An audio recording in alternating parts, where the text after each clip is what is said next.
This episode of Nicknames Movies is brought to you by Best Friends. It's brought to you by Friendship. Got any best friends, Zach? Myself.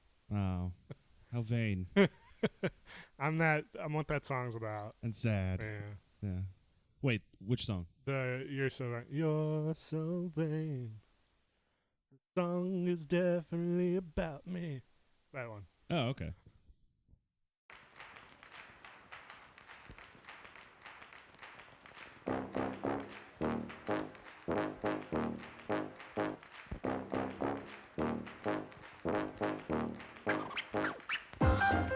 Hola a todos y bienvenidos de nuevo a las películas de Nicknames, episode number 13. Para la semana de fecha de grabación, cada semana te traemos todo el amor a cine. I messed this up already. Yeah, do you know what you're saying? I don't. No, hold on. It's translated. Google Translate. Well, I find it funny that 13 wasn't translated. Spanish. I forgot what it was. I forgot Spanish. The reason I did that is because we got that one download from Spain. Oh, yeah. So I figured I would pander to the one person. It's good to just pinpoint your audience. Yeah, just the one. Right into the corner there. Yeah, why not? Yeah. Everyone else can Google Translate everything that I just said. Except it doesn't work. Whatever. Hello, everyone, and welcome back to Nicknames Movies, episode number 13 for the week of July 27th. Each and every week, we bring you all the cinema love and keep you informed about what's going on in Hollywood. I am your host, Nick Naming Movies, and alongside me is my co-host Zach. How's it going? It's good. It's good, Nick. Yeah. I had a coffee on my way over here. So a hot coffee? Yeah, no, not this time. Good. Last time I had a coffee when I came over here, it was warm. Yeah. This time it was like a little cold brew in a can. Yeah. So, but I got the coffee and I'm jazzed, man. All right. Jeez, my ears. But good, yeah, because it's like 99 degrees outside. Yes, yeah. It's really warm. Yes. In Texas. But I am also wearing jeans, and I mean, technically my sleeves are rolled up, but it is a long sleeve shirt. It's I don't know why you did it. You overdid it. I'm wearing basketball shorts and a hat. short sleeve. I'm also and a hat. Stop it. No. You're going to melt. You know why you're going to melt? Because this is Nicknames Movies, the podcast where we talk about what we've been watching and give you our thoughts. One day, I'll have a good segue. Oh, God. Want to be a part of the cast? Almost did a spit take there. You can head on over to patreon.com/nicknamesmovies where you can donate as low as $1 and get the episode a day early. If you don't want to donate, it's no big deal. Remember, every episode will be live every Sunday on YouTube or your podcast service of choice. We're thinking about switching that up to actually pushing everything a day later. Yes. But we'll probably do that a couple episodes down from now. Indeed. Future plans to be determined. Ooh.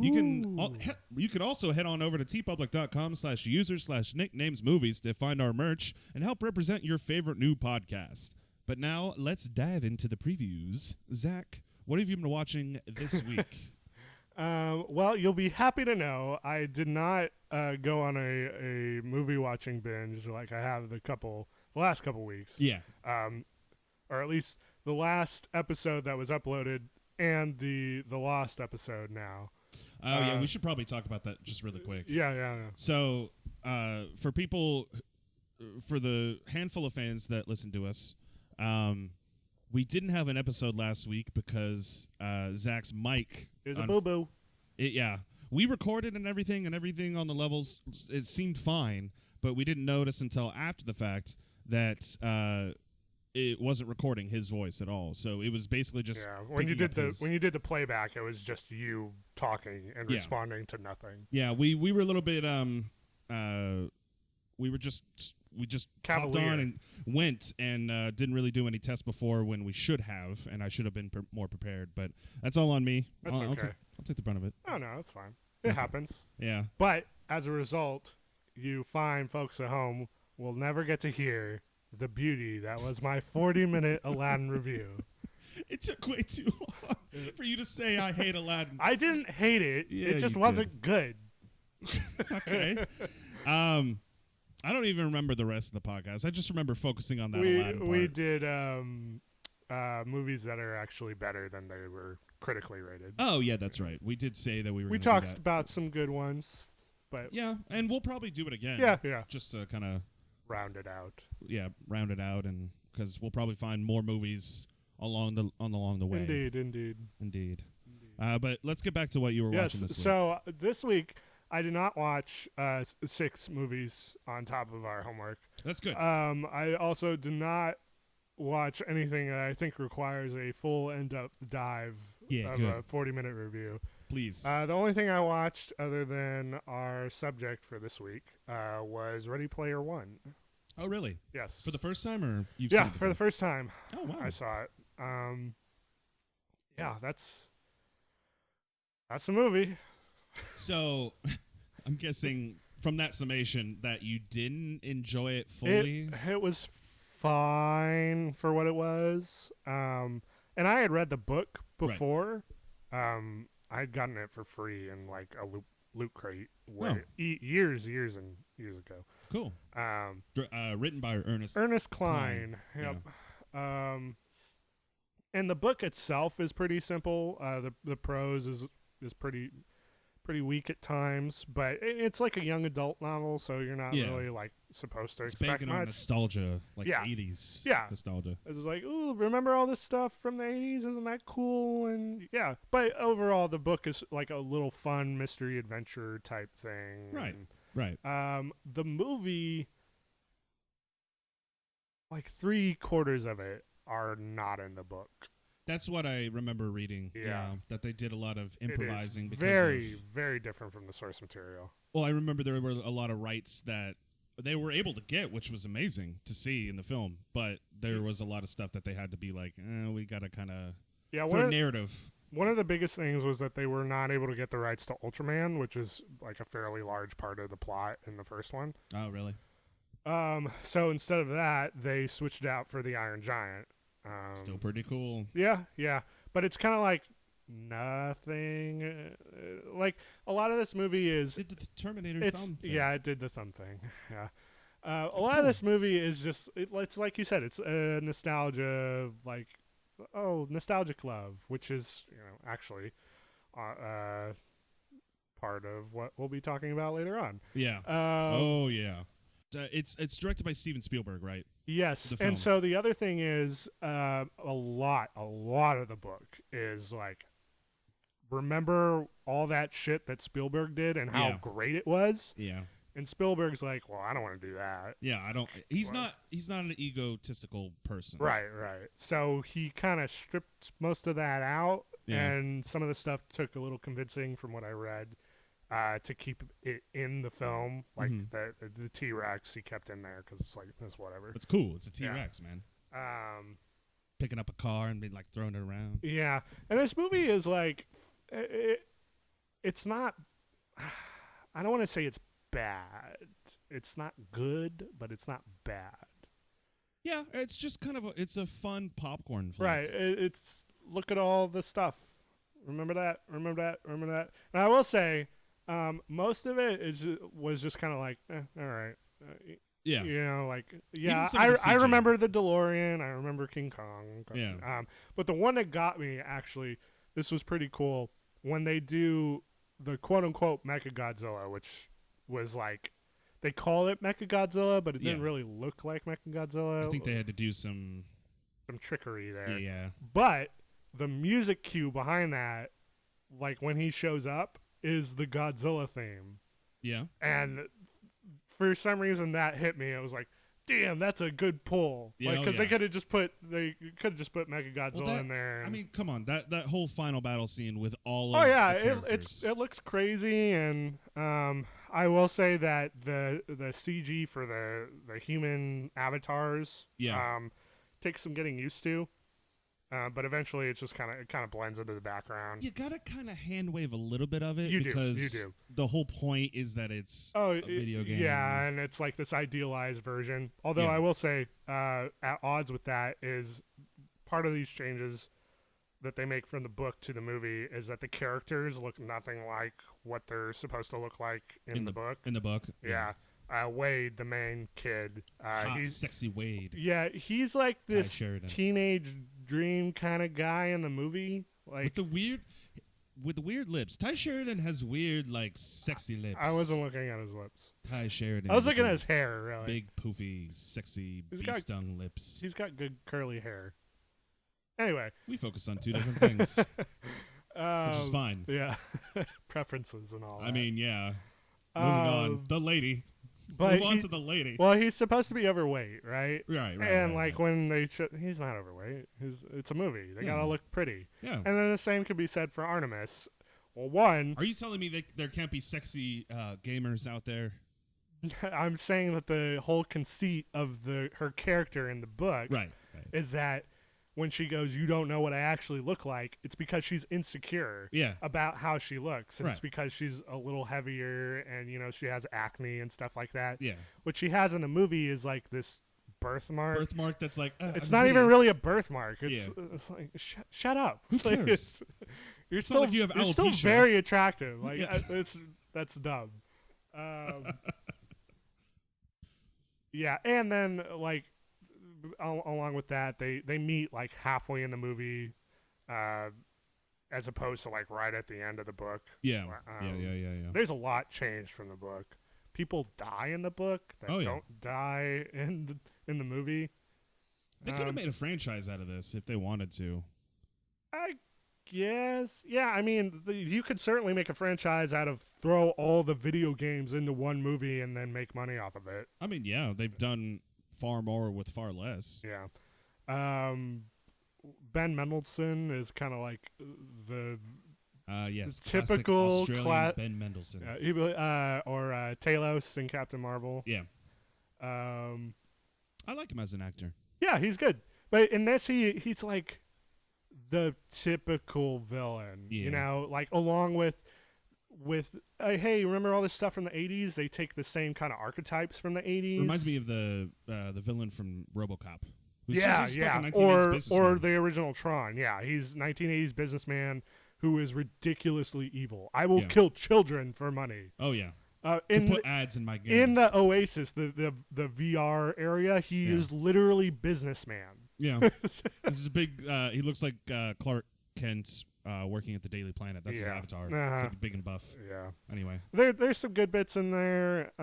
Overall, it's kind of whatever, nothing fluff, but it's fine. I still say it's a fun popcorn movie watch. Just to like look at this nostalgia and be that's cool. I find myself looking back more favorably on the book as opposed to this. Huh. My what I enjoyed about the book was like the mystery aspect. Right. And there's a lot of like mental kind of processes going on in the book with Wade kind of trying to connect the dots between the creator of the Oasis to where he's hiding all these Easter eggs and how to get them. Yeah.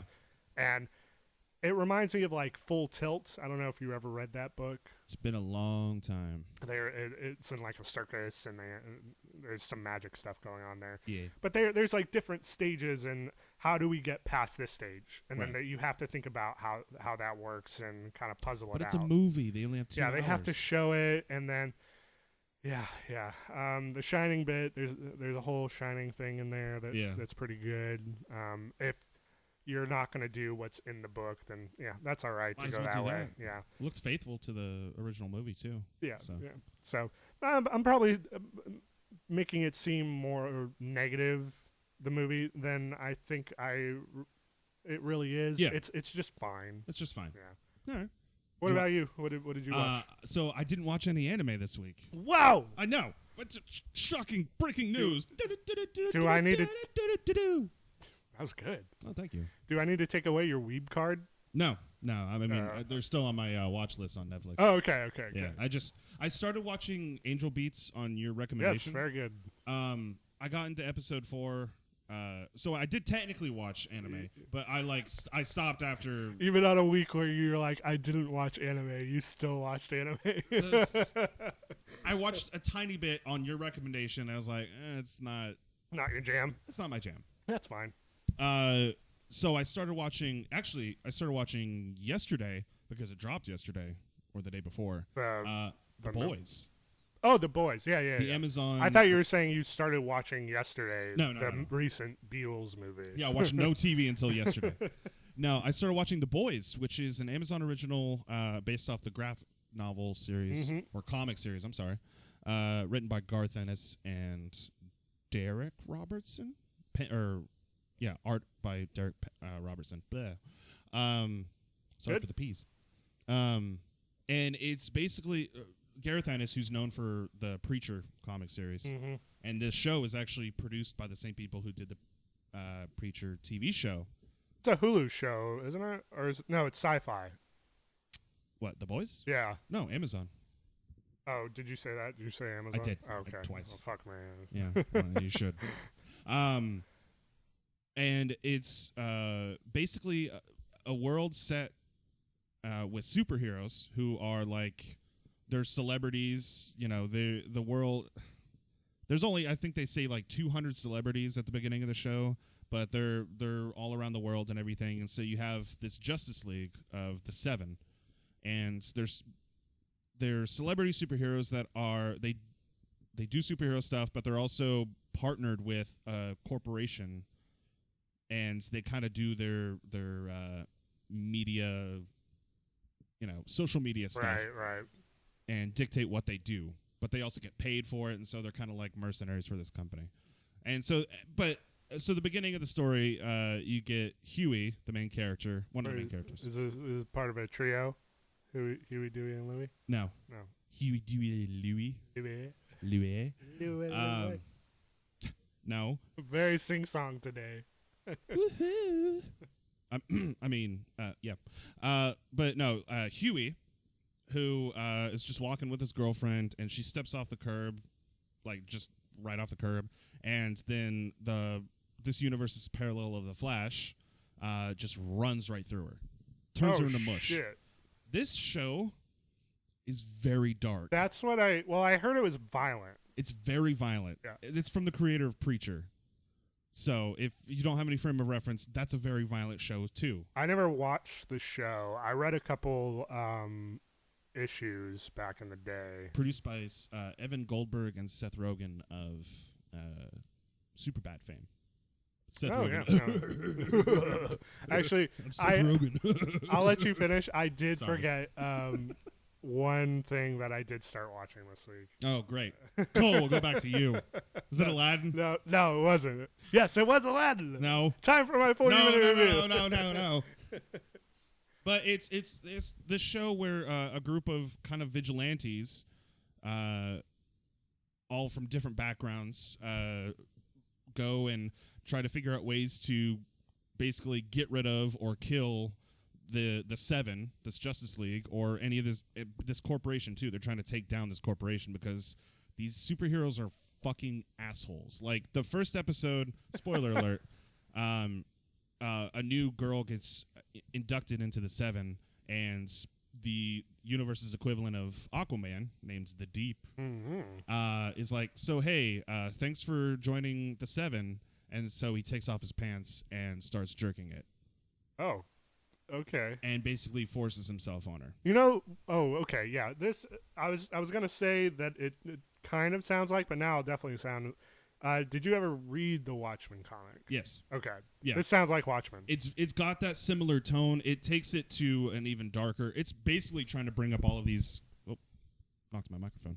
Basically trying to take all these controversial topics that we're talking about day after day in the real world and bringing them to light, and seeing how even people in power can do this and think they can get away with it. Right. What would happen if the superheroes that are here to supposedly protect you are also dickwads? Because none of these are like aliens or people from other planet, which are aliens. I'm stupid. Aliens are people from other planets. But like, it's basically turning that concept on its head. Yeah. And it's also, when it's really dark, it's also really funny. Like there's some genuine comedy in this. And I binge watched the first 4 episodes yesterday and today. Oh wow. So in 2 sessions I watched 4 episodes. I don't know if that's a binge worthy whatever. What's the total episode around? 8. Like 8? Yeah. So you're halfway through. Yeah, That's it. I call that binging. But it's so good. I'm having such a good time watching it. Good. And I highly recommend it to people who are okay with watching that kind of subject matter. Yeah. There is nudity, there is gore and violence, but there's also a great story in there as well. The new HBO Watchmen series is supposed to be coming out in like 2 weeks. 2 weeks, really? Maybe. I thought it was like September or November. I know it's 2019. Yeah, it's this year. I might be pushing that up a little farther. You want to say my catchphrase while you look it up? I'm gonna look this up. Oh yeah, I'm gonna look this up. That's not my catchphrase. It's your catchphrase. I don't think I even say it that more. I'm gonna look this up. Get that tattooed on my forearm. Ooh, yeah. It like cursive writing with like little hearts. Yeah, there. yeah. October. October. Right. Yeah. Okay, so you're right. Yeah.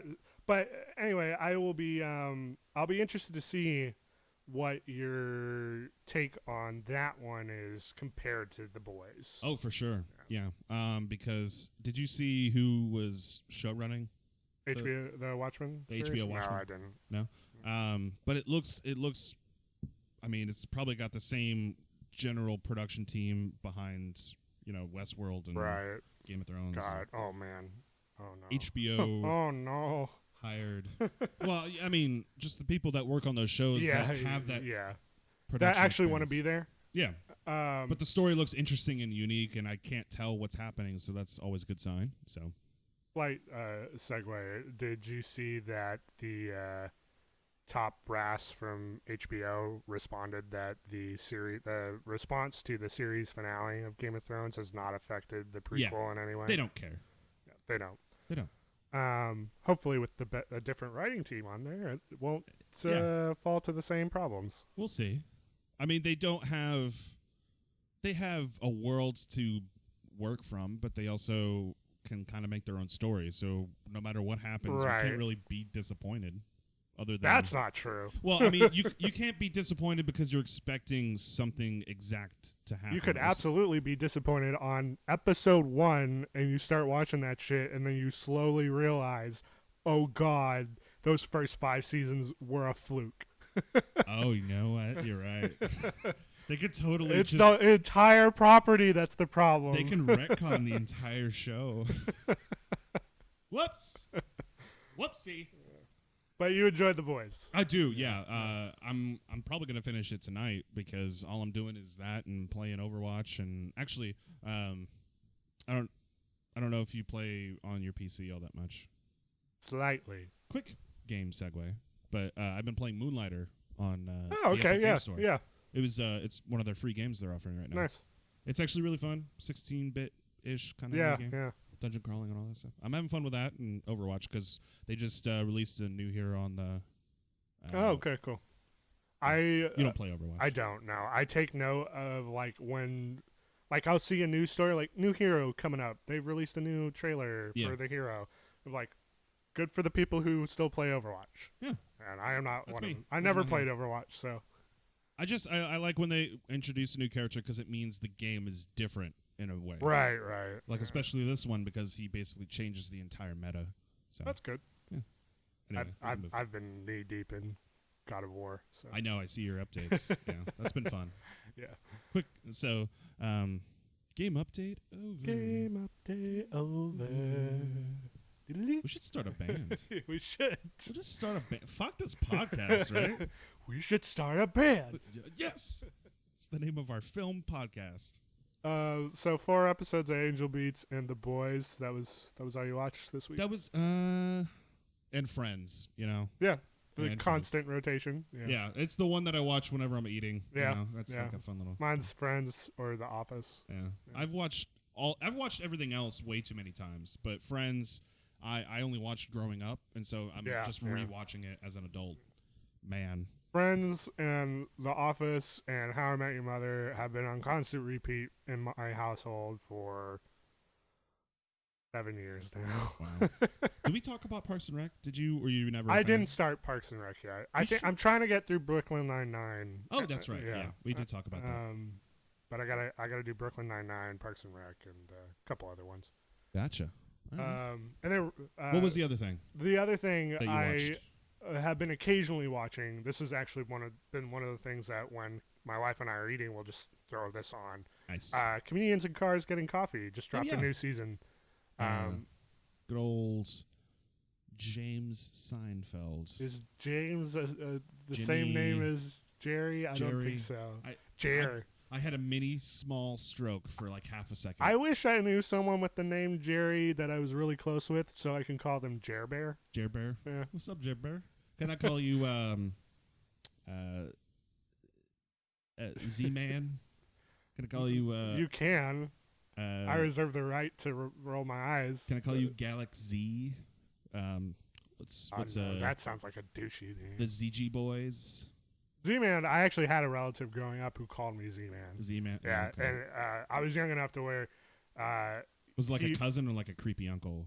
No, it was an uncle, but he wasn't creepy. Okay, that's or he wasn't even really an uncle. Really, he was like a family. What was he? He was like a family friend that you refer to as an uncle. Oh, okay, Yeah. I gotcha. But yeah, he would tell me bedtime stories where I would be Z-Man. That's weird. And family friends that are telling you bedtime stories. That's weird. It's like they're close family friends. Okay. I was Z-Man, and I would face the Claw. Oh, from Liar Liar? Yeah. Couldn't even come up with his own character. Look, I don't care. I was a small child. It put me to sleep, so it worked. Really? A monster hand put you to sleep? Like, yes. Well, I was beating up the monster hand. Yeah. And my teddy bear was in the rocking chair with my Indiana Jones rifle to protect me. So that's not a joke either. I have so many questions. So many questions. Teddy bear, rocking chair, something else that rhymes Care with Bear those. Stare. Care Bear Stare. All those things. Yeah. Comedians in Cars. It's a good show. Good show. This season I have watched probably about 4 episodes now, just because we've been putting it on when we're eating. Yeah. Starts off with a pretty long one for Eddie Murphy. Generally, the episodes are like around 15 minutes or so. Yeah. The first one with Eddie Murphy is, I think, about 40 minutes. Oh, wow. He has a lot to say. He really doesn't, actually. He's very chill and concise. So, does he seem okay? He hasn't been in a lot of stuff. He seems okay as a human being. Oh, okay. It's interesting. They go into like this whole struggle that I guess he's been going through, where he wants to get back into stand-up comedy, but it's like a muscle where if you don't work out your comedic muscle enough over the years, it starts to kind of become dilapidated and malformed. So gross. So he needs to start practicing that again before he can get up on stage. And he's like, I mean, I don't have to do that. That's just kind of what I want to do, because me or you, we can just go out on stage, you being Jerry Seinfeld. Oh, okay. Because I don't want to go out on stage. No. Eddie Murphy or Jerry Seinfeld can go out on stage and literally just stand there. And if you stand there long enough, people are just going to naturally laugh because it's awkward. Yeah. And then it becomes this bit of like, oh, he's still not doing anything. Now I'm laughing. I'm laughing again. And he's like, I can just stand there for fucking 40 minutes and they just laugh at me standing there. And I don't want to do that. Yeah. It's very depressing. Yeah. It was interesting. Maybe don't make movies like Pluto Nash. Yeah. Or 1,000 Words. Or Norbit. Hey, man, in his heyday, The Clumps. Eddie Murphy was ace. I already talked about Beverly Hills Tower Heist. Cop. I mean, that was good. Have you ever watched his stand-up? His 2 main stand-ups, Delirious and Raw? It's been a long time. I remember watching them as a kid, and I know that they're not on Netflix now, are they? No, they're not. Occasionally they'll come to, I think, HBO. Okay. Because I know they're very R-rated. Oh, they are extremely R-rated. Yeah. And there are bits in them. I mean, it's from the 80s, early 80s. Yeah. Not as woke as now.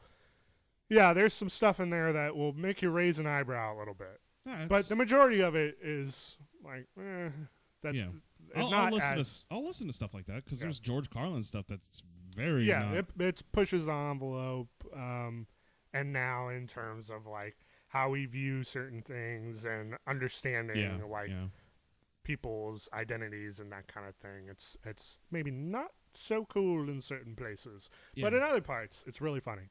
You know, it's kind of funny, and I know they're 2 totally different people, but I kind of always equate their careers to similar standards, just because they're both people that I, to a certain degree, idolize. But when it comes to Eddie Murphy and his comedic career and Dave Chappelle and his comedic career. Yes, yeah. And how they both kind of treat it in similar-ish fashions. Like, they both realize that they're comedians and that what they want to do is be comedic and do the things like stand-up comedy.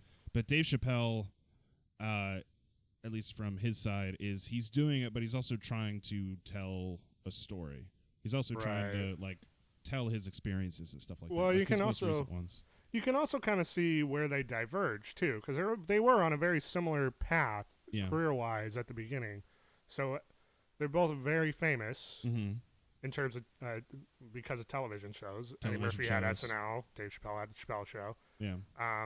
And then they had the opportunity to kind of skyrocket a little bit and continue. Movies and stuff like that. And Eddie Murphy took his chance to be like, I'm gonna reach for that, and I'm gonna go off. And for a while, it was great. And then you kind of hit that peak, and then you start doing some maybe not so great things, and you kind of the beginning of the fall was Nutty Professor. Let's be honest. That's a good movie, but I don't know. Dr. Dolittle came out after that, and that was perfectly fine. Have you seen that recently? No, but I remember it being perfectly fine. It hasn't dated well. They made a I'm sure it's aged better than Nutty fucking Professor. Oh yeah. Or The Clumps, or any of the other movies I mentioned before. And we could talk about Dave Chappelle's movie career all day long. Right. Like, well, Half Baked's good. Half Baked is hilarious. All right, but that's basically an entire. It's a stretched out Dave Chappelle show. It is. Skit. It is. And then what else did he do though? He just did the block parties, right? Well, let's talk about. Let's look that up. Actually, Dave Chappelle. Look it up. He's been in other stuff. Oh, he was in. He had like a bit part in something. I know he's.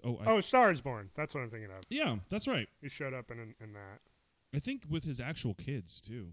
Oh, really? Yeah, I think they were. It was like they showed up at his house. You've Got Mail. I always forget about You Got Mail. Robin Hood Men in Tights. Yeah. Achoo. Hey, man. Like we're going through these, and I'm seeing some pretty good ones. Undercover Brother. That one was. It's a bad movie, but it's also hilarious. Blue Streak was bad. You've Got Mail. He was in that. Yeah, he was Tom Hanks' friend. Yeah, Kevin Jackson. The Half Baked. He didn't do a lot of theatrical films. No, he didn't. Con Air. I forgot he was in that. Joe's Apartment. He was a cockroach. Oh, was he really? Yeah. I never saw that. I've never heard of the movie Buddies. Like a lot of these movies, I haven't even. So he was in a movie called Undercover Brother, and he was in a movie called Undercover Blues. Huh. You know, what's interesting, though, is most of these, if not all of his movies, were before The Chappelle Show. Yeah. Really, aside from A Star is Born, and that was a bit part. Yeah, that was like one scene. His whole thing skyrocketed after The Chappelle Show. He went the other way. Started with movies. Screwed was good. Yeah, I mean, he hasn't really even been the lead in a movie. No. I think Half Baked would probably be the closest. Was the only one, and he was the writer for that movie. Yeah. So maybe that was a bad comparison, but they're both great comedians that I enjoy. Well, yeah. At one point, didn't they offer him for Chappelle Show to make another season? They offered, I think, it was a couple years of a deal on a contract. For like millions and millions of dollars. Nah, man. Fuck that shit. I'm out. Like, I'm going to go away. I'm going to seclude myself for a little bit. I think, he wanted to do that. He wanted to take a break, and he also wanted to, like, be with his family. Right. He was on top of all the stress from the show and the, like, as we just established, this newfound real fame. Yeah. Like, not just I've been in a couple movies, but, like, I am part of the common zeitgeist. There are teenagers walking down the street doing quotes from my show. Yeah. I'm rich. They still do it. I still say "fuck your couch." Yeah, I still do it too. Not the end of that one because I won't say cocaine is a hell of a drug. Yeah, there's plenty to choose from. It's a good show. Yeah. You guys got any crack? I mean, they still use him for memes. They do. I mean, that's great. He's still and the stand-up specials that he did which were really more like sit down kind of powwow sessions on Netflix. Yeah. They're both real and raw and hilarious. Well, and you can see that too. He's been. I know they've had at least one episode on Comedians with Cars, or Comedians with Cars. Yeah. I think they've done more than one though, but it's very similar. He is kind of not withdrawn, but he's chill. Yeah, chill. I it's guess just like I never really did it for fame. I did it because I love doing comedy. Which I feel bad that we kind of moved away from Eddie Murphy and all of his stuff. Well, no, we were just kind of like comparing the way they took their careers. You know, like we see Eddie Murphy now. They're in very similar situations in terms of kind of a mindset. If you look at just even the interviews with Seinfeld go, they're both very similar in terms of how they perceive the world and kind of, at least to what it seems like they think about, or they have certain thought processes. Man, I can't talk. Oh, that's all right. I believe in you.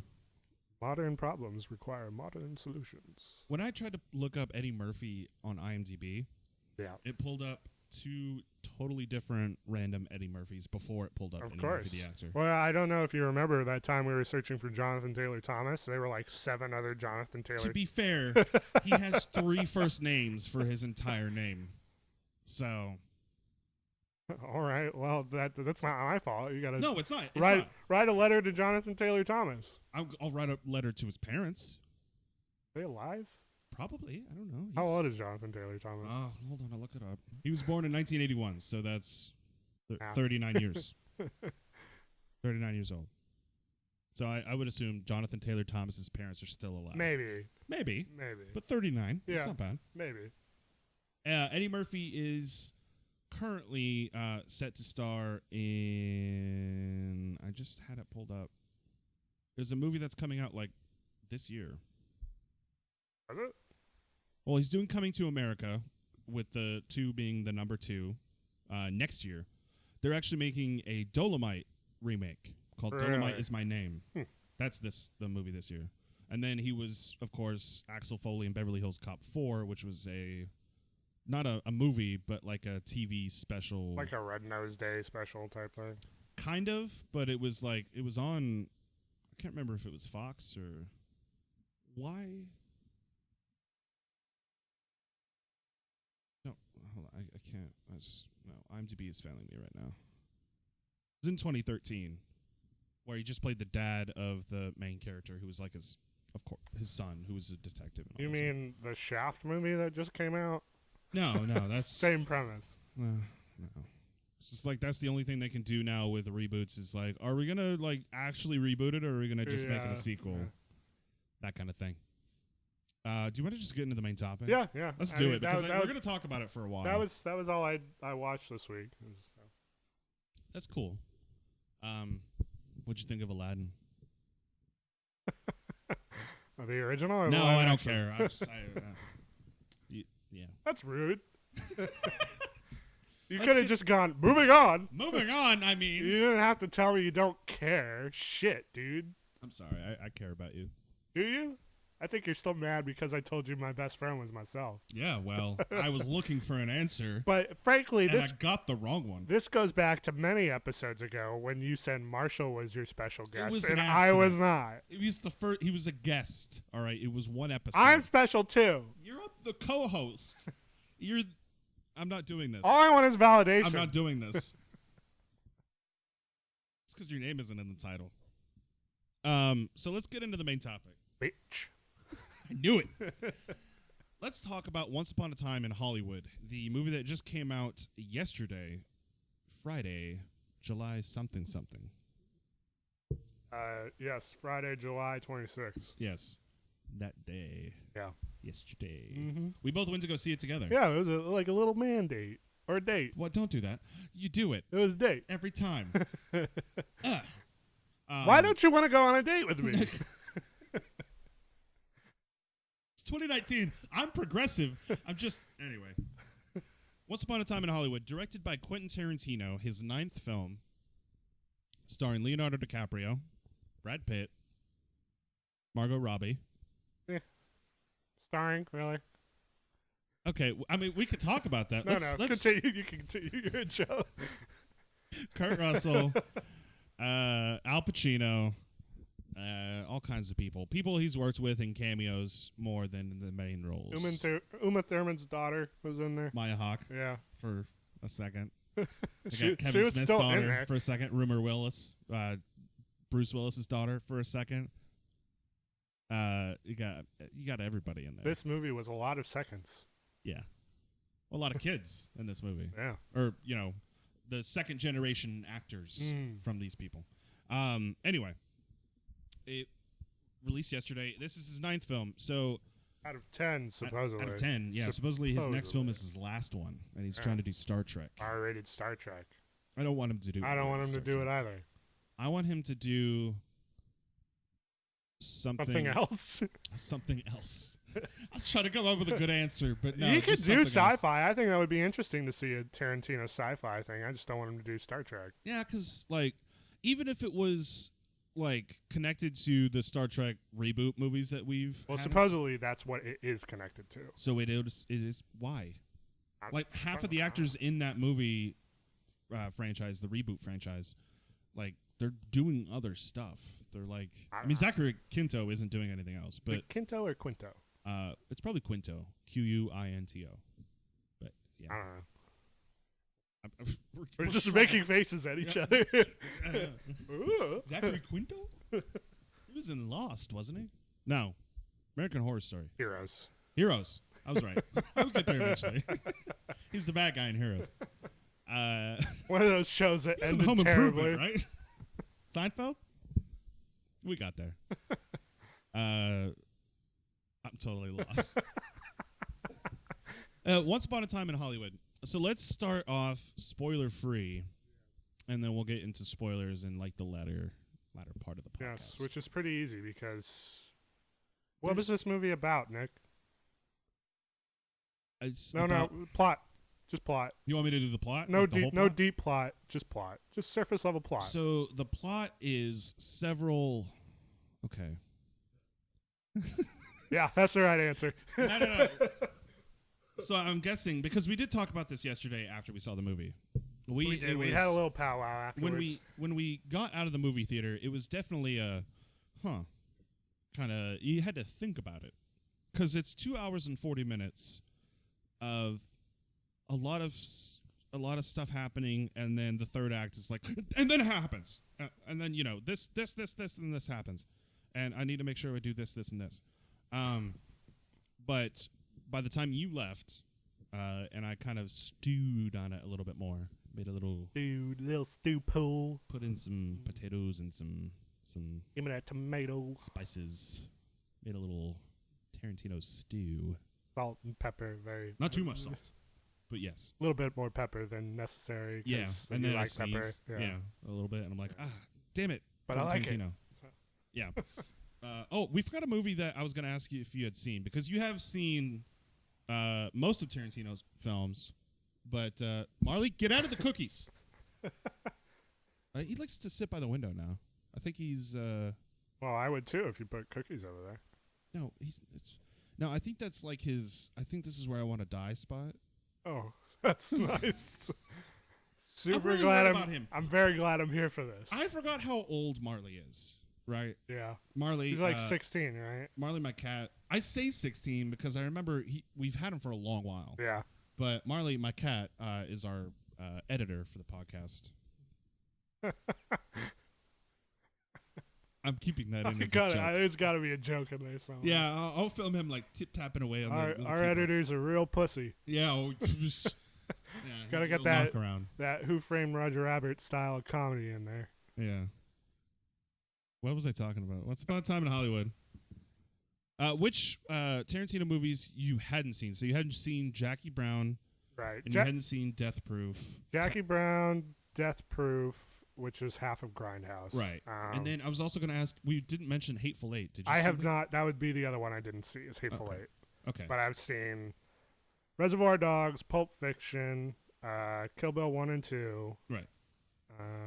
Inglourious Bastards. Django. And then I don't think it counts, but I did see his one segment in 4 rooms. Right. I feel like we're missing another one. Pulp Fiction, Reservoir Dogs. Just count them all out.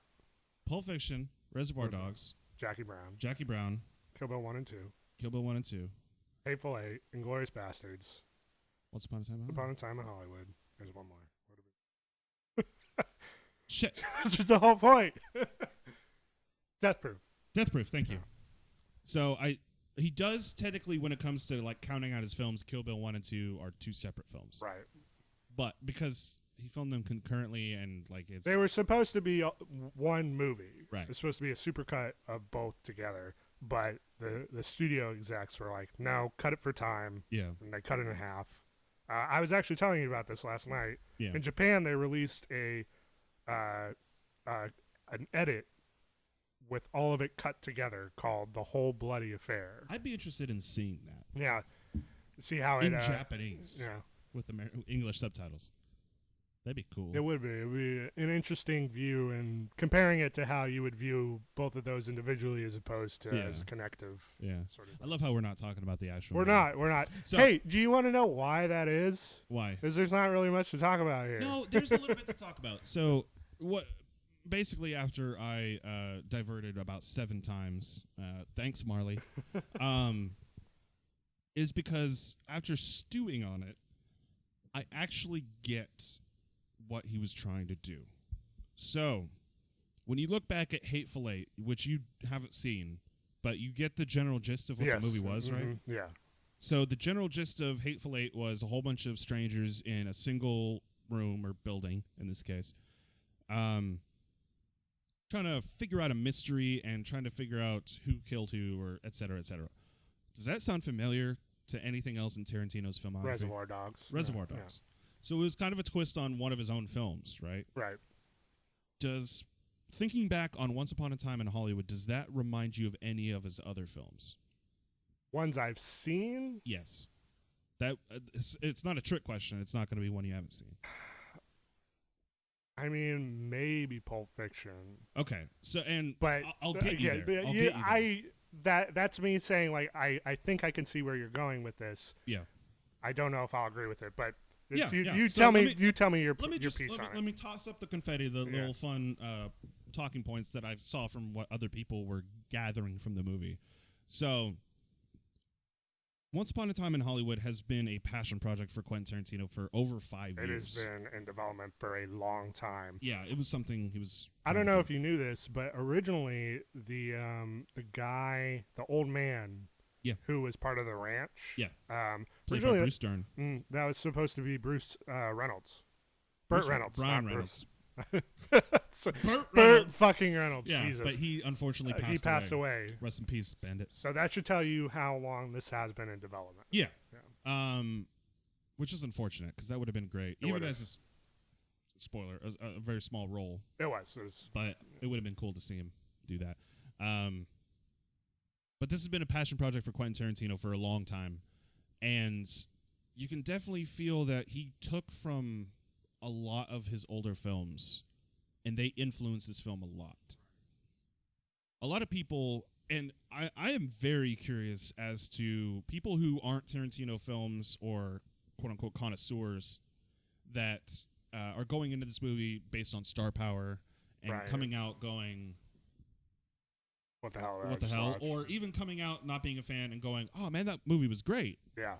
Because I don't know if they're going off of the ending or if they're going off of the entire movie. Because he's inspired by a lot of his previous films.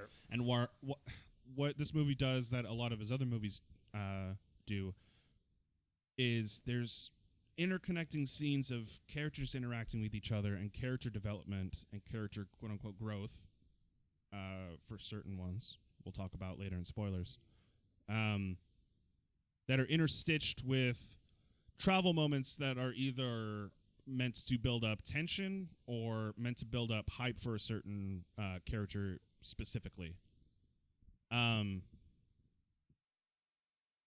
What is the first thing that comes to mind when you read the title Once Upon a Time in Hollywood? Fairy tale. Rats. Yeah. So this is actually part of what I was going to talk about too. Okay, so I figured you were going to bring it up anyway. But so Once Upon a Time in Hollywood is supposed to be a fairy tale depiction of the late 60s Hollywood and the end of the hippie era. And that was something that I wasn't really thinking about because, A, didn't grow up in that time period. So I couldn't, of course, call from it from real life. I'm still young. Still sexy looking. You are. Whoa. Casey, look out. Date me, motherfucker. Oh, I'm considering that as the title. Well, you can't. I don't think you can put "motherfucker" in the podcast title for iTunes. I can. They'll probably flag that. I can twist it around. Mother flipper. Mother star. I just like how the podcast titles have never been anything related to what we talk about actually on the podcast. I just like doing that. Good way to do it. It's a good poll. Where was I going with this? It's a fairy tale set in the late 1960s Hollywood and definitely juxtaposed by the Manson murders. The film culminating in that exact scene. And I feel like I just did a little bit of a spoil, but... No. Okay, because it's referenced. I mean, Sharon Tate is in this movie. Right. Her role in the movie, Sharon Tate isn't, but the... Margot Robbie is playing Sharon Tate, and that is part of their main marketing push. And here's the thing. I kind of blame marketing for poorly marketing this film. Yeah, in a way. I was on the way over here, and I was listening to Spotify, and I don't have premium right now, so I have to listen to ads occasionally. Gotcha. And one of them was for Once Upon a Time in Hollywood. And I believe one of the marketing lines was, critics are raving, because they're always raving. Yeah. They're never doing any, they're never. I'm a critic! Just. Watch this movie! Once Upon a Time in Hollywood! That's uncanny. Yeah, every single one. Yeah. Looking at you, Siskel and Ebert. Every single critic, wait, no matter what they're watching, I think they're raving. Yeah. Two thumbs up?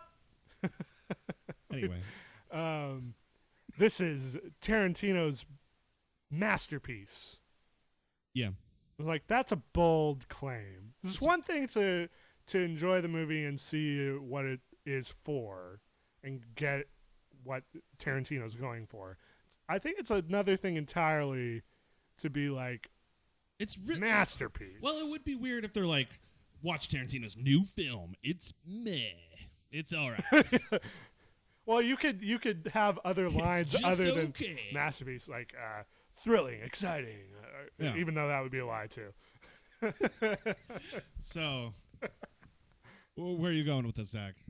Well, I was just saying, like, as you were positing that the marketing has not been great for the movie's reception as a whole. I think. When it comes to marketing it as what the film ends up being, in my eyes. Yeah. Anyway, it's both a love letter to L.A. in the late '60s and Hollywood, for Tarantino. Yeah. It's like him showing his appreciation, love of what was coming out of Hollywood at that time, and the setting and the aesthetic and the characters or people that were living in that time period and area. But at the same time, this movie is what Tarantino wanted to make kind of for himself using... It is a passion project. It's a passion project. And it's definitely reflected in that.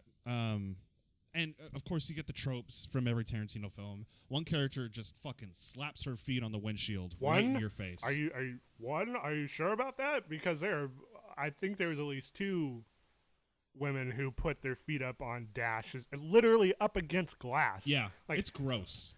I hear a smush. And I'm not one to begrudge a man's fetish as long as it's two consenting adults. Yeah, but I didn't consent to that. But... I don't need to see some dirty ass feet. And this is gross. The dirtiest they've ever been, man. Well, she was a hippie. They're all barefoot. And, like, you can see the grime and shit on it. Like, But Brad Pitt was totally fine with that in his Cadillac that Michael Madsen used in Reservoir Dogs. Fun fact. That's true. Yeah. Same car. Yep. Double like monks. I'll cut all that. But what I I didn't think about this, is it's very much, it's a fairy tale retelling of a very specific event and time period in Hollywood. Yeah.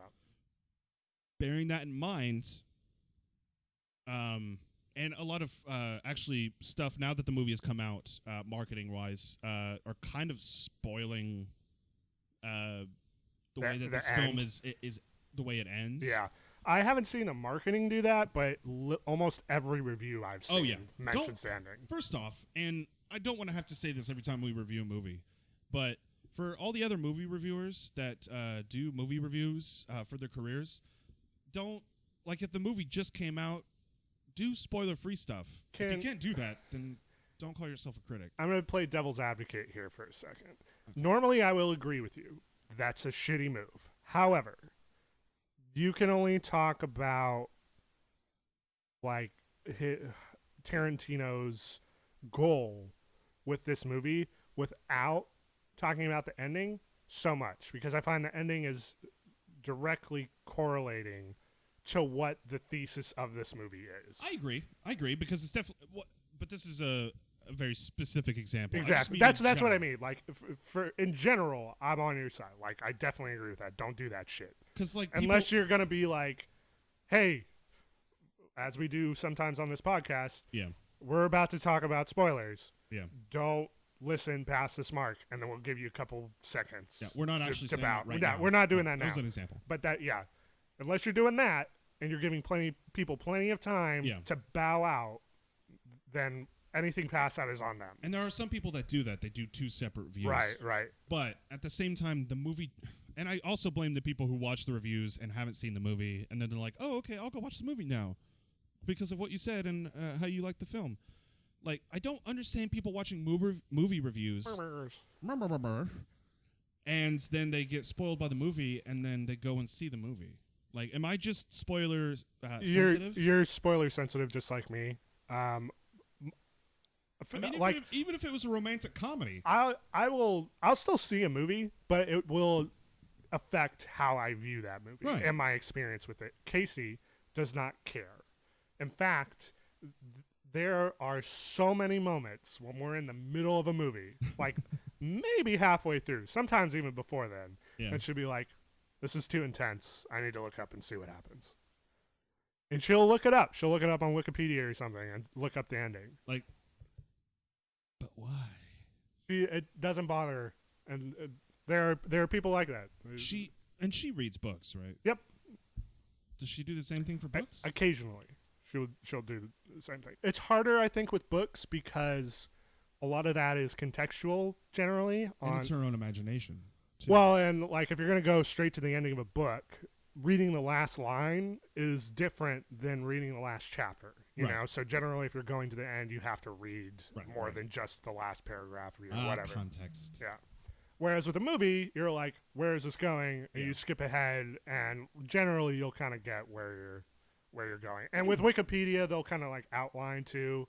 So not talking about Casey anymore, but just like people who try to just like it's this isn't for me. I'll just look up the ending or anything like that. It's a story, right? So if you're invested in that, depending on where you are and how long you've invested in that, why not just I agree. It? No, I'm the and same then way. Have an opinion. I'm the same exact way. You don't have to convince me. I'm just telling you that exists. Yeah. Casey, you're fine. You could do that. It's very confusing. I'll never do it. Yeah, it is baffling to me. And I'll go, are you looking up the movie right now? And she'll, no. You're that jerk in the movie theater that has their phone out. No, she doesn't do that, thankfully. No, yeah, not it's in the just movie at home where she does that, which is fine. And she never spoils it for me because she knows I care. Good. Yeah. Good. It's literally just for her own peace of mind. That's fine then. But back to the movie. I could definitely see.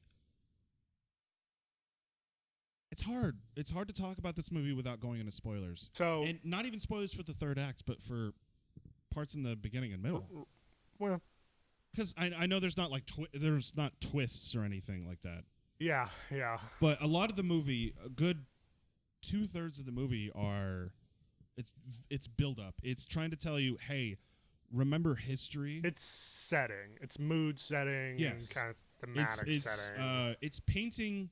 So you know how you build a jigsaw puzzle with the outside. The outside, exactly. It's doing that, doing the kind of inverted spiral, right? And doing that, like, hey, remember the last piece? That's when you get it. And it's not. I'm not saying it's like a mystery or anything like that. No. But for most of the movie, most of the audience, if you're of a pretty good intelligence, can tell where the movie is going. Right. Like, you know where the ending is going to be. And then it doesn't. Right. So let me say a couple things, and then Okay. I think we can jump into spoilers. Right. Overall, I do get the point and what Tarantino is trying to do, and I'm not going to begrudge the man for being like, I need this shot of Brad Pitt driving down a highway in Los Angeles for 10 minutes, and I need to do that 3 or 4 more times because L.A. And do you remember L.A.? You remember how crazy that was in the 60s? No. I don't either. It is very clearly made his way. Yes.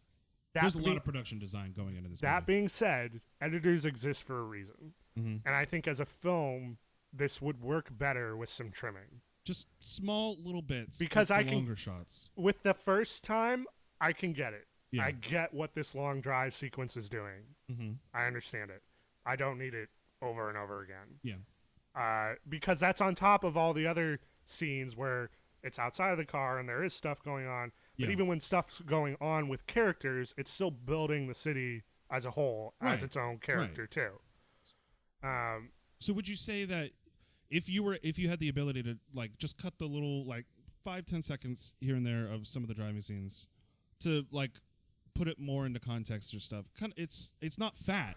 Well, this is the issue because it's not just the driving scenes, and I think it's the film really as a whole, because ultimately what this boils down to is maybe an hour worth of saying something stretched out to 2 hours and 40 minutes. I would agree. And maybe, granted, maybe that sounds a little harsh. That might be a little harsh, but I'm just trying to get the point across of, like, this is elongated, I think, to its own detriment. Even knowing the ending. I mean, like, hell, man, there's a scene in the middle where they're at Playboy Mansion. Yeah. Not Brad Pitt, not Brad Pitt and Leo. Right. They're not there. This is a party that Margot Robbie is at. Yeah, Sharon Tate and Roman Polanski. And they're at the Playboy Mansion for this party. And there's an aside where Steve McQueen, quote unquote, the actor, played by Damian Lewis of Homeland fame, is talking about what Sharon Tate's relationship is to these two other men. And I actually missed this because I went to go get which a is refill what I of was the getting popcorn. at. You left for a refill in our popcorn. Yeah. At the beginning of the scene. Yeah. And you were gone for maybe like 5 minutes. Really? Yeah. Okay. 3 to 5 minutes, I think you were gone. Seems short, but yeah. You came back, and the first question you asked, all I just missed was that Steve McQueen speech? And I'm like, yeah, that's literally all you missed. I mean, it was just an elongated background kind of context for a character that ends up, I guess it's not a spoiler, but Sharon Tate, the character in this movie, is not a main character. And that's what I was trying to allude to in the marketing. Right. She's on the poster. She's a famous actress, Margot Robbie, and Sharon Tate. And I think I had said that earlier when you were going down the cast list, starring so-and-so. And you said Margot Robbie, and I'm like, It's the movie is about her because all of tangentially, it's about all the other characters surrounding her and what would have eventually happened to her, right, on that famous night. It's so like they're like that scene, the driving scenes. There are a bunch of little other incidental scenes, right, that could just really use with some editing. I know typically Tarantino does his own thing. So like, I want editing in a Tarantino film. Like, get the fuck out of here. I don't think I've ever read of him editing his own films. No, not that. Just like he has a specific vision in mind. Oh yeah. Oh, we need to talk about one specific moment. I don't mean to cut you off. No, you're good. Is it like part of the spoiler, you think? No. Okay, we can talk about that. There's a small moment in the film where Leonardo DiCaprio's character is introduced to Timothy Olyphant's character. Yes, yeah. So do you know what I'm talking about? What I'm about to? I don't know. They're both introduced to each other because they're both doing a Western pilot. Right. That Timothy Olyphant's character is starring in. Yeah. And when they're introduced, there's a quick there's a cut. Oh yeah, the cut. They do and that. Then they do it like they do it 2 or 3 more times. 2 or 3 more times, and then they don't do it for the rest of the film. Yeah. I don't understand why he did that. Yeah. What was the editor's thought process behind that? That's kind of what I was trying to get at. Is there's like this mishmash of stylings. Like Tarantino obviously had this very specific vision in mind, and when he's like, I want this scene to look like this, and when these 2 actors are talking, in our post. In post, we want to have these like weird little snapshots or cuts. Like it would be, for me, it seemed like kind of like that scene in the very beginning where it starts with the interview when they're on their original show. In like the 4x3, where it's black and white, where it's kind of like if they were doing on-set videography. Right. This would be like something that's what it would look like. Yeah. But because there's no cohesion and this isn't something that keeps happening to like really drive home like, oh, this is part of the style. It just kind of sits there. Yeah. And I feel like that's a lot of this movie. Because later on in the film, there's narration by Kurt Russell's character. Yeah, there's narration at the very beginning, and it's like one line. It's one line. And then towards the end, he does it a whole bunch of times. The first time it happens, it's essentially the same as the Arrested Development thing. Yeah. Like, I have a great plan, and then Ron Howard comes in and goes, it wasn't a great plan. Oh, yeah. It's the same thing at the beginning. It's like a joke, kind of, for the narration. But then they play it off seriously. It never happens again until the very end. Like the third act. At the end of the third act, really. Yeah. Like, it's that whole build-up. Well, no, like him coming back from Italy. So right, that's what I mean. Like, okay, part of that whole build-up from him returning to Los Angeles, there's this narration. And it's kind of like a true crime thing. Like, it's starting off with the times. Like, hey, okay, so we're getting there. We're getting to the climax of this film. Yeah. Which felt very rudimentary. Right. Not to diminish Tarantino's like choice to do it, but if he was doing it for the rest of the film, it would have been more consistent. Exactly. Like, and I think is this a frame story or? Yeah. Like, consistency is an issue here. And I can't just excuse it because it's Tarantino. Yeah, that's why I brought up that jump cut. Right. There's just like there's some weird shit going on here. But again, this is like his passion project, and he had a very specific vision of it. Maybe because it took so long to develop that he went through different. Right. And he just didn't go back and change the script. That doesn't seem like him, though. There was something. I think I was reading about a supposed Kill Bill Volume 3, in which he was saying that back right after Volume 2, he had gone back into the set and done a couple of extra shots for future-proofing. Right. So if he were to do Volume 3 down the line, that could supposedly be included like in that cut. And that kind of stuff. Not just the set, but like running some lines and like he had some setup with actors and stuff like that. I got you. I don't know how true that is, but I believe I read an interview in which he was saying that. Interesting. So yeah, I could definitely see as maybe that was an issue here too. It's just because of the prolonged development time or production schedule. Well, I do remember reading in an interview that Margot Robbie accidentally happened upon one of the shot lists, which is a list of shots that they need to be done for the day, and felt so bad that she accidentally had it in her pocket that she tried to return it to Quentin Tarantino. He's like, I throw those away every day. You can have that and all of these if you want them. So he's very like, all right, we're done. Let's move on to the next thing. Yeah, we're done. He's very It's like in a way, one or Steven two Spielberg. takes. Yeah. Yeah, it's like we've got it. Let's move forward. And that's his style. There's something to be said for it. Like obviously he's been very successful. So who the fuck am I to judge his creation? But he's only made 9 films in his entire career. But he's also considered one of the most esteemed directors of all time. Yeah. So, like, as much as I can sit here and say, like, this to me feels like a mishmash, and there's some weak spots here. For sure. Like, for sure. at the end of the day, he's still going to be fucking Quentin Tarantino. Yeah. So. I had a lot of differing opinions about this movie, but then I should have written them down. Wasn't prepared, and so I've lost a lot of them. But I feel similar to the way that I felt when we came out of the movie yesterday. But as I ruminated on it more, I feel like you're a little bit more positive on it. I'm a little bit more positive on it because I'm not gonna go directly go back to the theater and see it again. Right. I'll see it again when it comes to home media, but it's not a bad film. No, it's expertly made, and Yeah. the shot composition is fantastic.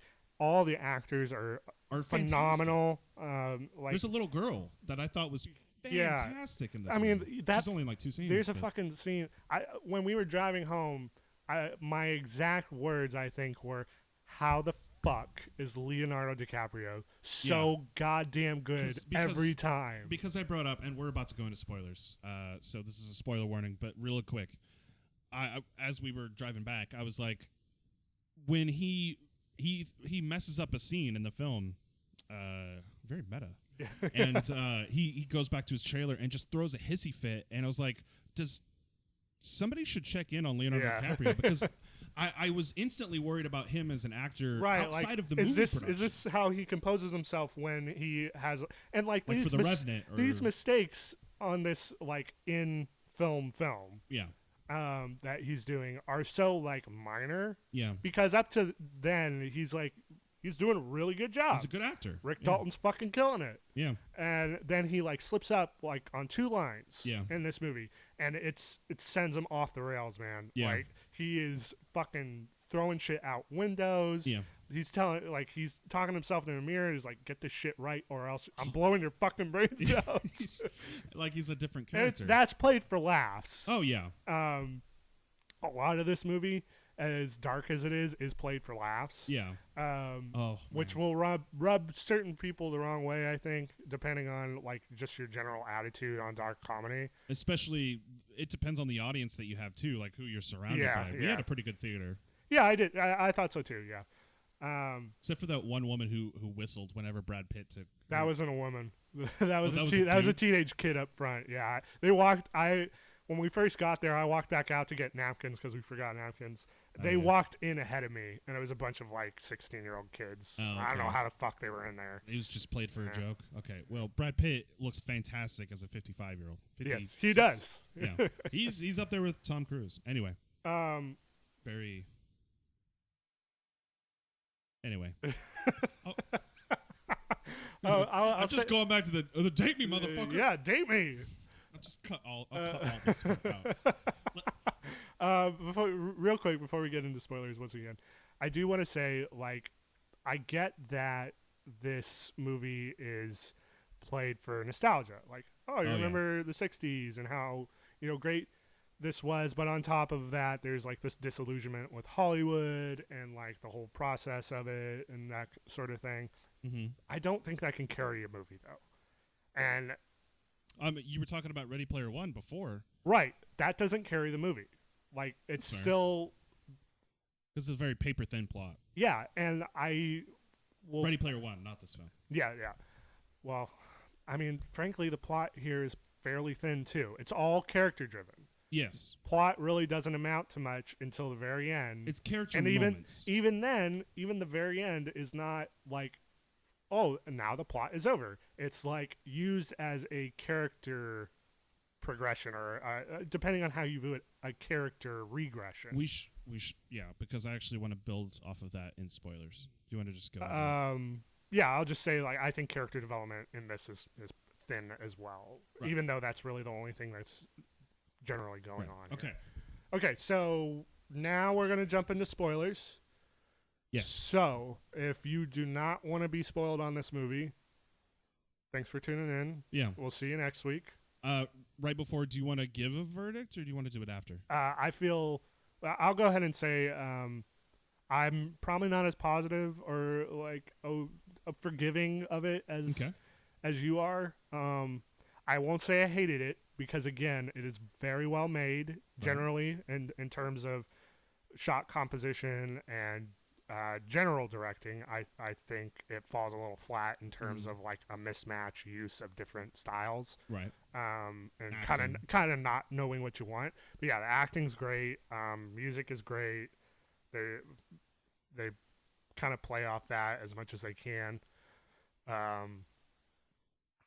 Honestly, I don't know if I can say that you need to see this in theaters unless you don't want to get spoiled. But really, like we said before, it's in every single review.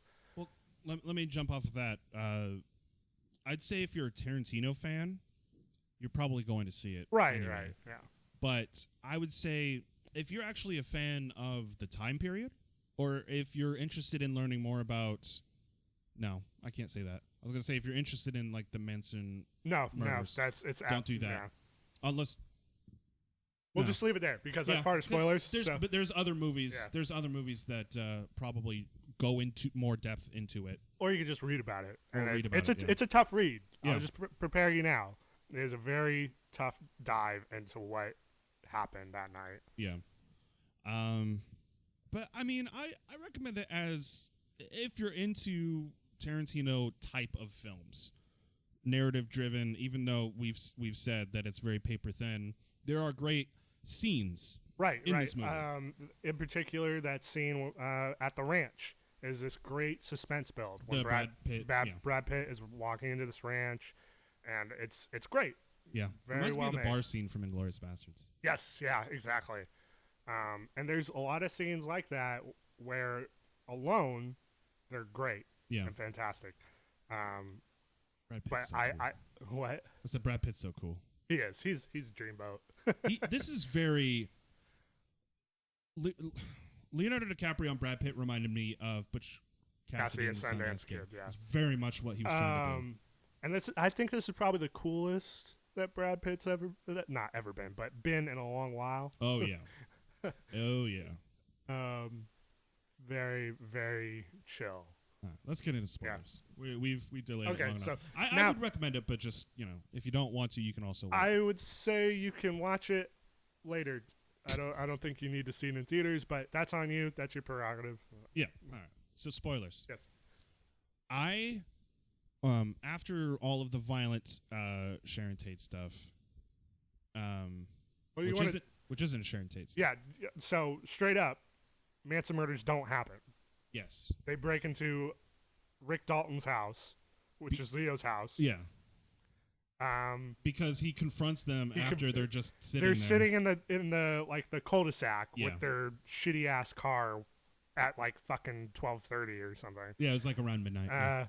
And he comes out there with a pitcher of margarita and like, get the fuck out of here. I was so expecting them to just... I thought they were going to kill him. Yeah, just straight up. Yeah. I was at the beginning of the movie, I was like, Brad Pitt's going to die at the fucking ranch. Yeah.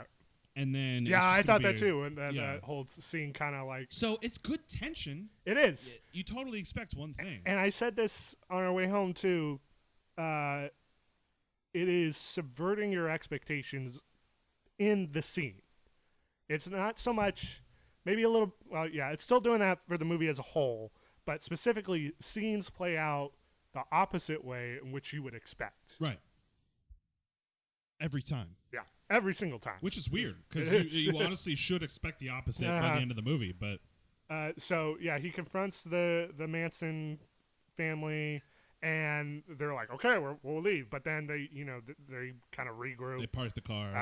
And then there's this whole thing where they're like, hey, we should kill all the movie stars because we grew up watching violent movies where they kill everyone, so now we're violent because of them. And it's like this weird, like, circular reasoning. As it was playing out in the movie, just real quick, as it was playing out in the movie, from a crazy person perspective, I had to put my minds there. Yeah. I'm not crazy. Yeah, from a crazy person's perspective. It makes sense. It does.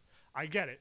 and it's also played for laughs because you, as a sane person, know like that's fucking ridiculous. Oh yeah, like these people are stupid. Oh yeah, and they're even using terminology that the Manson family members even use in real life, piggies, like piggies, and all that stuff. And then they're also based off of real people, like Tex was a real person. What's her name? Uma Thurman's My Hawk. My Hawk.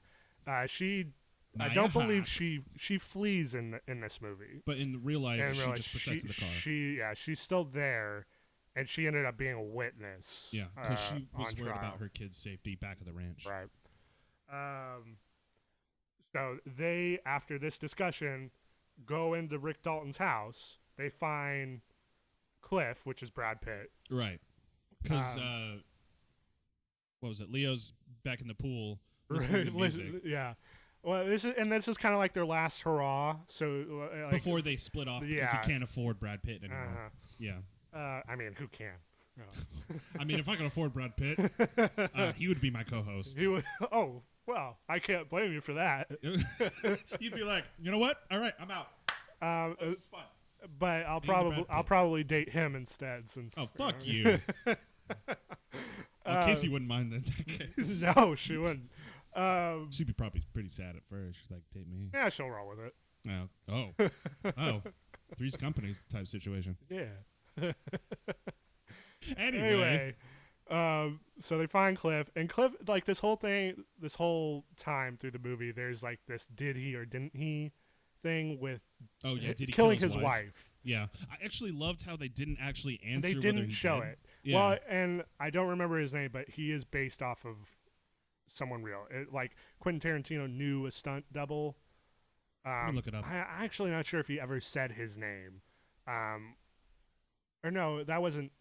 He did know a stunt double that he didn't know his name, but there was someone else that was supposedly linked to, like, did he or didn't he kill his wife? And he got off scot-free.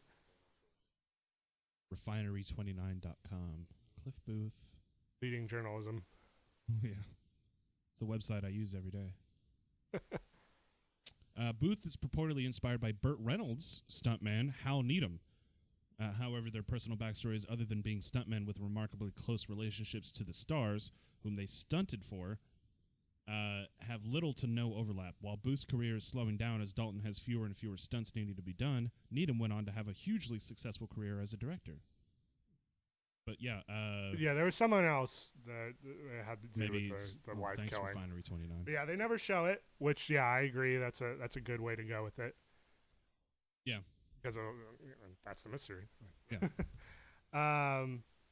So now, but it's to make him look cooler. Well, it's to I don't know if it's necessarily to make him look cooler, but also to cause conflict with him trying to get roles as a stuntman later on, which is why he gets fewer and fewer roles as Rick Dalton is getting fewer and fewer roles, which also causes a conflict between him and Bruce Lee. Right. Which great fight scene. Yeah. Yeah, it's funny. And him going, you know what? Yeah. He's looking back because it's like, all a flashback scene. He's trying to get a job later on, and then he like one of the guys that was on that job is working on this new job. So, Rick is like, man, there's no real point in asking because of this. And at the time when he first is saying that, it's kind of played as like Rick doesn't really care about Cliff. He's all in it for himself. Yeah. But the flashback, I think, serves as well, no, Cliff really fucked himself over on this one. Oh yeah. And then he's like, yeah, all right, I get He's that. not the smartest guy because there's no best friend would let their other best friends drive them around. Don't use last night as an example, but normally that sounded tantalizing the way you said that. Well, just now everybody's got a picture in their head. Every episode. So anyway, back at the house, they confront Cliff, and this is like really the only scene of graphic violence. Yeah, in the other movie. than the fight scene with Bruce Well, that's Lee. not even really graphic. No, it's not. There's it's no like blood in that. No. This is the Tarantino stuff that most people, most general moviegoers are expecting. Yeah. The Kill Bill, Pulp Fiction, Reservoir Dogs. So Cliff ends up fending off the attackers. One of them ends up going through a window into the pool where Rick is, and there's a reoccurring joke about a flamethrower. So he comes back here and he ends up burning her to a crisp out of nowhere. What a weird left turn for his character. Like, I mean, granted, he's like, fight or flight. But like, the first thing is, my flamethrower. Gotta get the flamethrower out of the shed. Yeah, not to run into. I would think as his character would run into his house and run into the room and lock the door. Right. Well, again, subverting your expectations. Yeah, that's the whole point of these scenes. And there's so many Chekhov's guns in this film. Yeah. You've got the drug-dipped cigarette, which apparently doesn't inhibit Brad Pitt at all. I mean, except for laughs. Yeah, like, but it's played as like the Manson family comes into their house and Cliff is standing there after smoking this acid cigarette. Yeah, and he's like, "Are you guys real?" You know, it's kind of like that thing. And so you're supposed to be laughing the entire time all of this graphic violence is happening. People are getting their faces smashed in. Like that last girl that gets, or the girl that gets her face smashed in on almost everything in the living room. Every single surface in that living room. I was like, oh God. Was that the help me out. The redhead? That was the redhead, That was right? the redhead, yeah. Who is the actress? Oh, Dakota Fanning. Dakota Fanning. Yeah. It was Dakota Fanning getting her face smashed in. Yeah.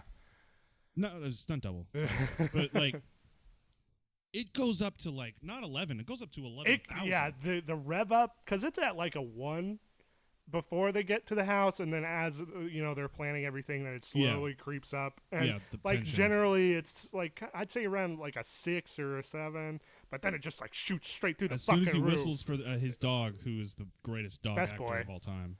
Yeah.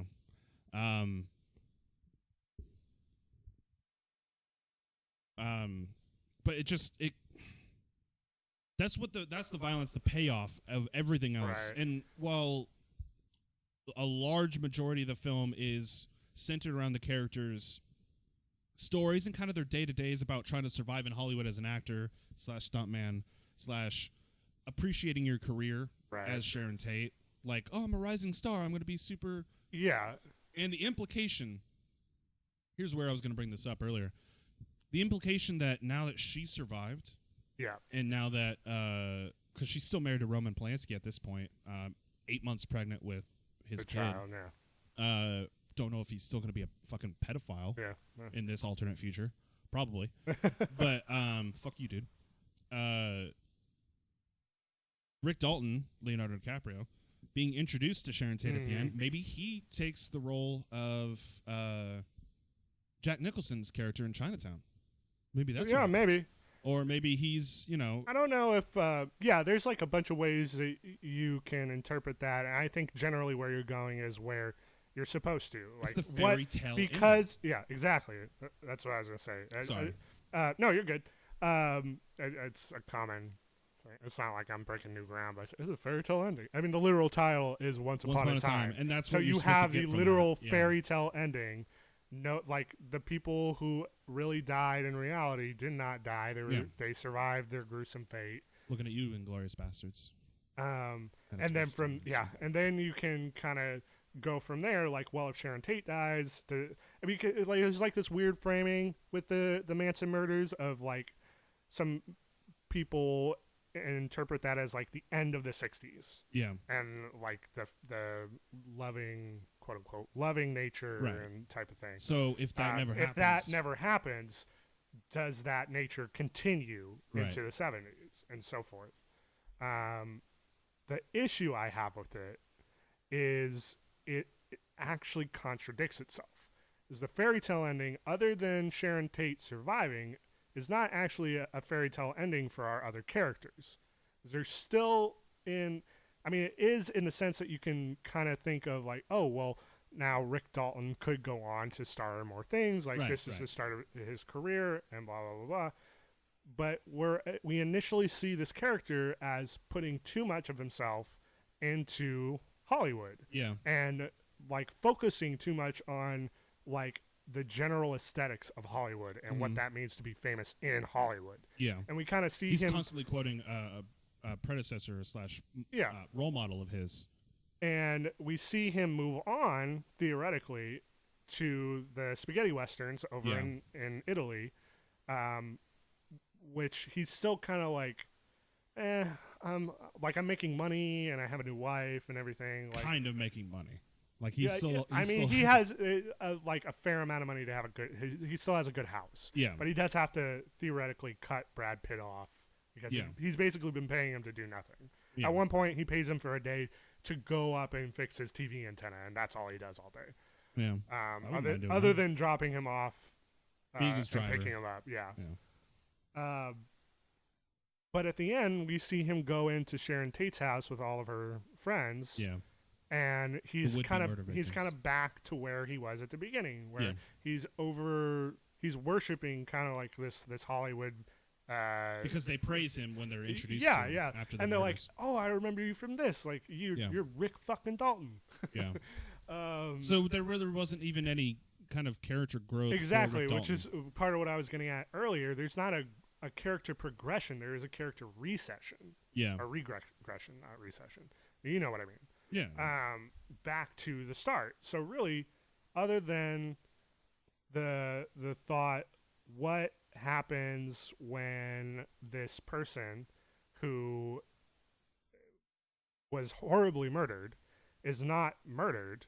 Like, that's really all you're getting in terms of a quote unquote narrative and even character development. But the character development is this person's alive. Yeah. Maybe, and hopefully that's not what Quentin Tarantino is trying to get at, is that's where you're supposed to stop thinking about it. Right. I think hooray, they survived. Yeah, I think it's as you were saying, like, you can think of where they go from here. Like, in a thematic point of view, does this change the entirety of, like, filmography and Hollywood progression? Well, Manson's still alive. Well, at that point. He would probably go on to murder there was another murder that happened the next night, and so it's like part of the argument is, if this murder doesn't happen, does that next one happen? Because the people who committed this one are no longer there for the next one. But there's like all these like what ifs about it, and I don't think that's enough. Not so much a fairy tale ending to hold up the movie. Yeah. So maybe the moral of the story is, and let's wrap this up a little bit. Maybe the moral of the story is, nothing you do in life matters. No, yeah, that's a really bleak outlook. No. Just maybe the success of Hollywood isn't about being in every movie and being in a starring role. The way that it ends and the way that this movie itself is composed, it's the joy of the journey sort of thing. Journey, not the destination. Yeah. Thing, like the walk to not Helm's Deep. The walk to Mordor is more important than getting to Mordor. Right. The act of, like, the very, and you see it in the clips of the promotions and materials and trailers or whatever, when the little girl actor that I referred to earlier, when she whispers into his ear, "That was the best acting I've ever seen in my entire life." He's like, "Great fucking note." Yeah. That's what acting is about. Yeah. It's, enjoying the form, the industry, and just, your job as an actor. Which is a perfectly fine thing to say. I don't know if it takes 2 hours and 40 minutes to say it. No. But like, if that's the moral that you get from that, then good. Yeah. In real life, just try to enjoy life and enjoy your job. Words to live by. Yeah, try not to get murdered. There you go. Although at that point, you're kind of insinuating that Sharon Tate had something to do with getting murdered. Then get a dog, train it, and I think that that happened decades ago, so there's really no commenting on it. But I don't think a dog would have really helped. Oh, in that they were getting in there, man. What do you mean? In reality, the Manson family was getting into the house. Oh yeah. But still, it would have helped. Maybe. I mean, today, maybe, like 2019. Maybe, or there would be a dead dog there. I mean, but then you get like an extra second to run away. Okay, we'll just move on. See, you're hoping for a fairy tale ending. No. I'm trying to. Well, I'm just trying to justify, a happy ending, because that's what it tries to do. Right. It's like what. If we were happy, what would life be like if we were happy and not fucking miserable? Yeah, because that's what it's framed as. Yeah. But now I'm depressed again. Sorry. Like I thought about the movie and I ended up liking it a little bit more, and then now I'm just kind of down on it again. See, you stewed on it, I chewed on it, and I think one of those is more positive than the other. We were eating different meals here. Yeah. But that was our review of Once Upon a Time in Hollywood.